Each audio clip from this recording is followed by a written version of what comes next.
എടുത്താൽ പോലെ. ഓക്കെ, നമ്മൾ ഇന്ന് എന്താ ഉണ്ടാക്കുന്നത്? കോളിഫ്ലവർ ബജ്ജി. നമ്മൾ ഇന്ന് ഉണ്ടാക്കുന്നത് കോളിഫ്ലവർ ബജ്ജിയാണ്. ആദ്യമായി ഉണ്ടാക്കിയത് ഫ്ലോപ്പ് ആയി പോയി. ഫസ്റ്റ് റൗണ്ട് ഉണ്ടാക്കിയ മാവിത്തിരി ലൂസ് ആയി പോയി. പക്ഷെ എന്നാലും ടേസ്റ്റ് ഉണ്ട്. ഇതാണ് ഇങ്ങനെ ഉണ്ടാക്കിയേ.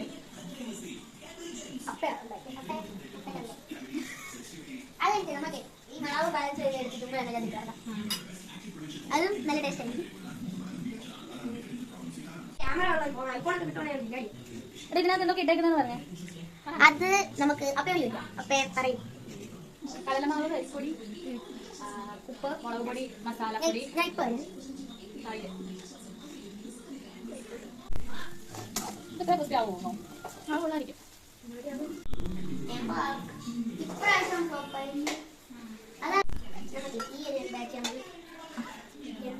പക്ഷെ കുഴപ്പമില്ല.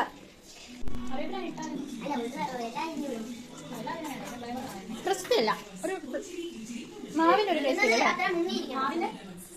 അപ്പൊ നമുക്ക് ഫുൾ ഉണ്ടാക്കിയിട്ട് റിവ്യൂ പറയാം.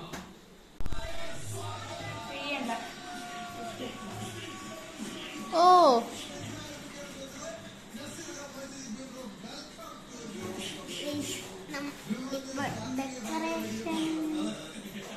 ഡെക്കറേറ്റ് ചെയ്യണം. അത് വേണ്ട വേണ്ട വേണ്ട വേണ്ട, അത് വൃത്തിയുടെ ടേസ്റ്റ് ആയിപ്പോ, പുളിയായിപ്പോ. ഇനി ബാക്കിയും കൂടി വരാനുണ്ട്. അപ്പൊ ഗൈസ്, നമ്മൾ ഇത് റെഡി ആക്കിയിട്ടുണ്ട്. പക്ഷേ ഇത് ഞങ്ങൾ ഉണ്ടാക്കിയത് കോളിഫ്ലവർ ബജ്ജി ആണെങ്കിലും ആയി വന്നത് വേറെ എന്തോ കാര്യം. ടേസ്റ്റ് വന്നിട്ട് വരാം. എരിവ് ഇത്തിരി കൂടുതലാണ്. സോസ് ഇട്ട് കഴിക്കുമ്പോൾ എങ്ങനെ ഉണ്ട്? സോസ് ഇട്ടാലും എരിവ് കൂടുതലാണ്. ഓക്കെ, ഇനി നമുക്ക് ചേച്ചി കോളിഫ്ലവർ നന്നായിട്ട് വെച്ചിട്ടുണ്ട്. അത് മതിയോ? കുറച്ച് ഹെൽത്തി ആണെന്ന് തോന്നുന്നു. ഒത്തിരി മോളില്ല, അത് സത്യം. ഒരു ഹെൽത്തി ഓപ്ഷനാണ്. ഇച്ചിരി ഓയിലാണ് നമ്മൾ യൂസ് ചെയ്തിട്ടുള്ളൂ, ഡീപ് ഫ്രൈ ചെയ്തിട്ടില്ല. ഷാലോ ഫ്രൈ നമുക്കില്ലായിരുന്നെങ്കിൽ എയർ ഫ്രൈയർ ഉണ്ടായിരുന്നെങ്കിൽ അതുകൊണ്ട് ചെയ്യായിരുന്നു. Taste vice okay. നമ്മൾ ഇനി 7 out of 10. ഞാൻ 8 ഔട്ട് ഓഫ് 10. വരുന്നില്ല. ഇത് കണ്ടോ ഗൈസ്, ഫ്രഞ്ച് ഫ്രൈസ് എടുത്തിരിക്കുന്നു. നമുക്ക് അടുത്ത പ്രാവശ്യം ഫ്രഞ്ച് ഫ്രൈസിന്റെ റെസിപ്പി ഉണ്ടല്ലോ. ഓക്കെ, ഞങ്ങളിത് കഴിക്കട്ടെ. അപ്പം അത് എടുത്തിട്ടോ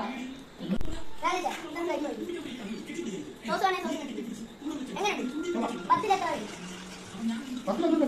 10 എത്ര പോയിന്റ് ചെയ്യും?